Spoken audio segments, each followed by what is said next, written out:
I have some of the same comments after watching the film of the last game against Arkansas.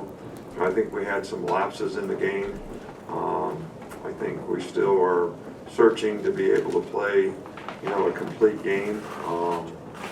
When we got a hit in the game, we sort of relaxed a little bit and didn't play with the same intensity. It really affected how we played in the second half. We didn't control the ball at all in the second half. We only had the ball for 17 plays. Turned it over a couple times, 3 and out. And the defense ended up playing over 50 plays in the second half, which is, you're not really in control of the game when you do that, regardless of what the score is. And I think we all need to learn some lessons, from that. But it was a great win for us, and I'm really pleased and happy to see some of our players getting recognized. Minka is a National Defensive Player of the Week and SEC Player of the Week.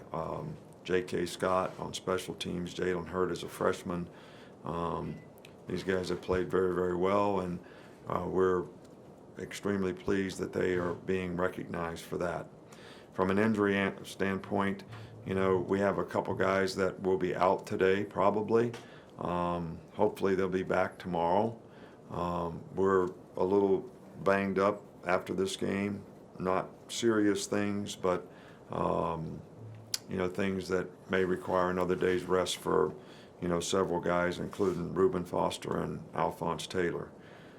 Tennessee, this game is a really big rivalry game and a special one for a lot of people in our state that are our supporters and our fans. And, it's obviously a big game for our players as well, and it's very challenging to, play this game on the road as it always is, because there's always a lot of energy and enthusiasm. Tennessee, I think, has an outstanding team. They lost one game this year to Texas A&M, who also has an outstanding team. In overtime, they have a lot of veteran players returning. I think 18 starters total from last year. Quarterback's doing an outstanding job for him. He's a dual threat guy that is very difficult to defend. They have a very good offensive scheme in terms of being able to run the ball, and the explosive plays that they ever make with the skilled players that they have make them very, very difficult, to defend. And I think they've gotten better and better each year on defense, and certainly their defense has played a lot better, this year, and has been very, very difficult to defend. This is a very, very good team, probably for sure, a top 10 team in the country, and it's going to be a very challenging game for us. Start right here with John Senior. Coach, could you talk about kind of the aggressive mindset? Maybe Jeremy Pruitt has something to do with that, but this defense, they all want to make big plays. You've had a bunch of guys kind of harass the quarterbacks and get sacks and everything. Well, I thought one of the things that we did well in the last game was we did affect the quarterback with the front seven and the pass rush. I'm not sure exactly how many sacks we got, 5 or 6 or whatever it was, but I think there were a lot of other plays that the quarterback was affected on, probably about a dozen, and some of those led to big plays. A couple of our interceptions were because the quarterback was under duress. So I think it's a team thing, but I do think that we need to be more difficult to score on, regardless of whether you want to say we're aggressive or we're not aggressive, or we play better coverage in the back end, or we play the ball better, or whatever. I mean, you got to be difficult to score on. And we've played 2 games this year where we've given up a lot of points, and so we got to get all 11 guys playing together and doing a good job so that we are more difficult to score on. Alvin Kamara is a guy you're obviously familiar with. What's a challenge in defending a guy like him who can run with toughness between the tackles, explosive on the outside, and also his ability to catch the ball is pretty outstanding too? Well, Alvin to me is an outstanding player, and I think he's got great speed. He's very instinctive. He's a very good receiver. He's very good running the ball inside or out, and uses his speed to his advantages on the perimeter. And on loose plays, whether it's screens or whatever, he has been just dynamic this year. So this guy is a fantastic player that has a lot of production, and certainly is used well in their offense, relative to making it difficult to defend him, the quarterback. Jalen Hurd, when he's in there, he's a different style guy, but just as effective in a lot of ways. So these guys have a lot of weapons, and their skilled players outside have done an outstanding job of making big plays as well. Middle here with Michael. Having two guys going out with concussions Saturday, how much is that process involved over time in terms of treating that, and how different is it from when you were a player? Well, I don't think we want to talk about when I was playing. I don't want to get anybody in trouble or anything, but there's two things when I was playing that weren't considered big issues. If you got hit in the head and you knew your name and where you were from, you were ready to go back in, and that's not a good thing. And if you got the wind knocked out of you, that wasn't a big thing. But you know, these things are all player safety issues that I think have to be looked at, and I think the protocol for what we do now in terms of concussions is really, really in the best interest of the player with the testing that we do, and we know a baseline on every player when he's normal, and we can test him back to normal before we ever let him to resume activity, and I think that's critical, really, in managing these types of things. So Ruben hit his head on the ground, so it wasn't really a helmet-to-helmet thing or anything. I think Shank, I'm not sure exactly how he did it, and I didn't really notice it in the film. So when you're playing offensive line, though, that wouldn't be unusual. Back with Cecil. Coach, one play in the game that you didn't seem to agree with the officials was the I guess it was a low hit call on Rashaan Evans on their quarterback. What's the rule there? What did they feel like you did wrong, and why did you feel the need to protect him there? Well, I think player safety is really important, and I don't think that guys, I wouldn't want them to do it to our quarterback, and we don't certainly coach our guys to do it to the opposing team's quarterback when you just have a free shot at the quarterback and you hit him low in the knee area, you know, you hit him low. All right, but when a guy's being blocked, pushed in the back, or scrambling toward the quarterback, I mean, it's supposed to be a judgment call as to whether the guy went low on the guy intentionally, had an opportunity to stay up, or didn't have an opportunity to stay up. And I'm not criticizing the officials. I just thought that, you know, the guy beat the guy around the edge and lowered his shoulder and was getting pushed and was off balance, and it wasn't an intentional thing. But that's a judgment call, and we certainly, you know, have to live with whatever's called. But you know, it's just like the manager that comes out in baseball. I mean, did you ever see the manager come out in baseball and argue a call and the umpire change the call? No. Well, you're trying to get it right the next time. All right, so you're just trying to make sure they do it right the next time. I mean, so that's kind of how it is. Back over here with Mark. Just after reviewing the film in the secondary, how much was that poor technique versus not playing the ball or whatever they were doing to surprise you guys? Well, there wasn't anything that they were doing to surprise us. I think we made a couple mental errors that the first touchdown that the tight end catches the ball and there's nobody around, we busted the coverage, miscommunication, very simple, easy thing.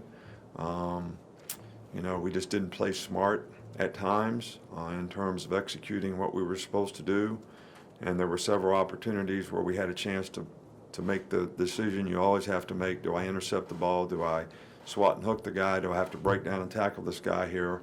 And we didn't do that very well. And we need to play better. We need to have better eye control. We need to key better.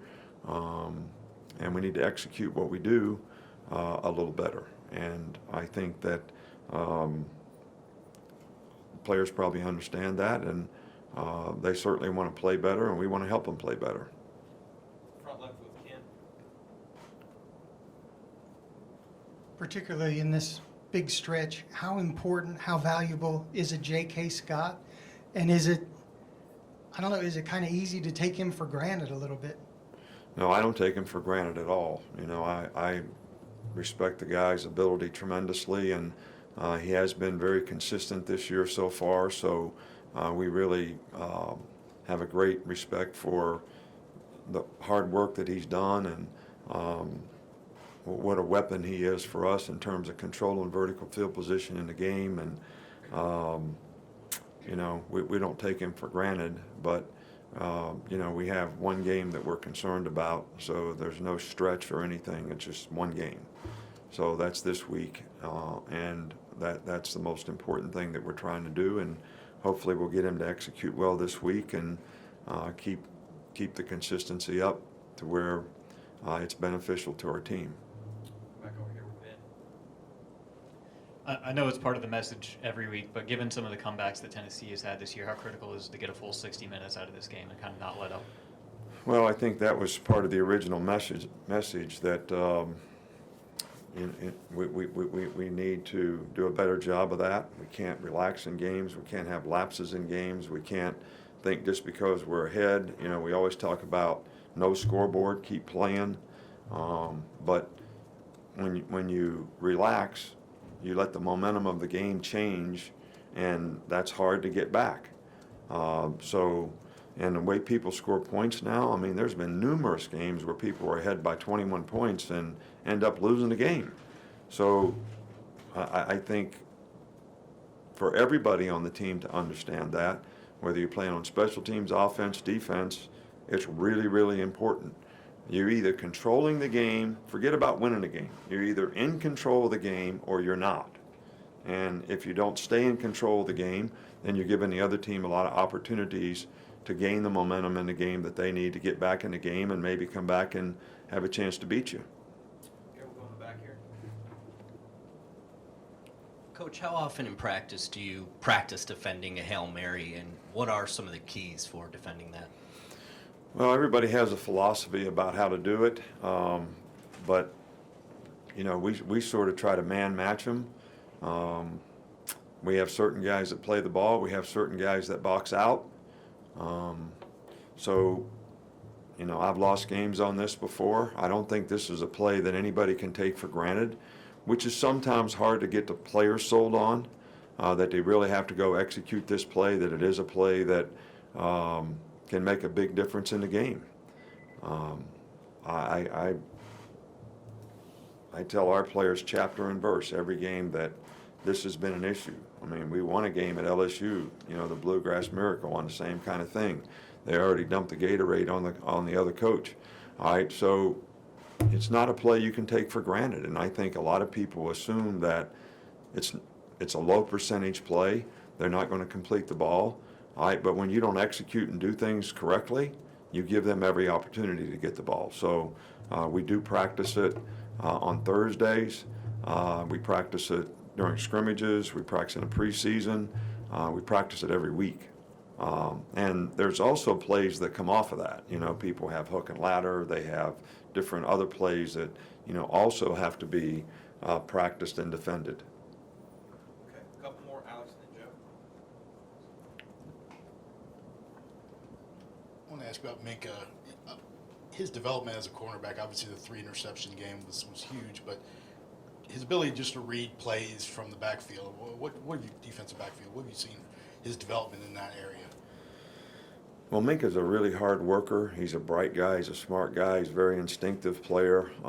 And he's played really, really well for us. And hopefully we're going to be able to continue to get him to play that way. But, when I talk about discipline, eye control, looking at the right thing, understanding what the other team's trying to do so that you put yourself in the best position to take advantage of it. He probably does that as well as anybody that we have, on defense. And I think that he ends up making plays because of it. I think some of our other guys, they want to make plays, but they got to understand that you got to pay attention to detail. You got to look at the right things. You got to put yourself in the right position, and then you're going to give yourself the best opportunity to make plays. And that's the thing that hopefully we can use some of those plays as an example to help others do the same. Back with Joe, we'll finish up. Coach, you've touched on this a little bit already, just keeping the foot down in the second half. Do those occasional lapses become even more of a concern when you're dealing with an opponent that's shown a knack for big rallies in the second half? Well, yeah, I'm always concerned about our team, so it's always a concern to me. I don't know if anybody noticed, but I wasn't the happiest camper, in the second half or after the game, for that matter, because we weren't in control of the game and we didn't control the game. So I think it's always an issue regardless of who you're playing. Obviously, people that have really good teams have more capabilities to be able to create plays that can change momentum in games that players have to play through. And, the best time to score is when the other team scores. All right, so if they score, you got to answer the bell. And you got to keep the ball and you got to control the game. That's what we're talking about here. So sometimes you win, but did you really control the game? And I don't think we controlled the game in the second half. So that's not something that we can do in the future and continue to win. We're just not going to do it. It's not going to happen that way. Not when you play good teams. And Arkansas was a good team. And what if Minka does intercept the pass in the end zone and run it back for 100 yards and they score on that drive rather than us score? That's a 14-point swing in the game. Now all of a sudden you're in the middle of, it was 42-24, now it's 42-31. I mean, and there's a lot of time left to go in the game. So got to be in control of the game.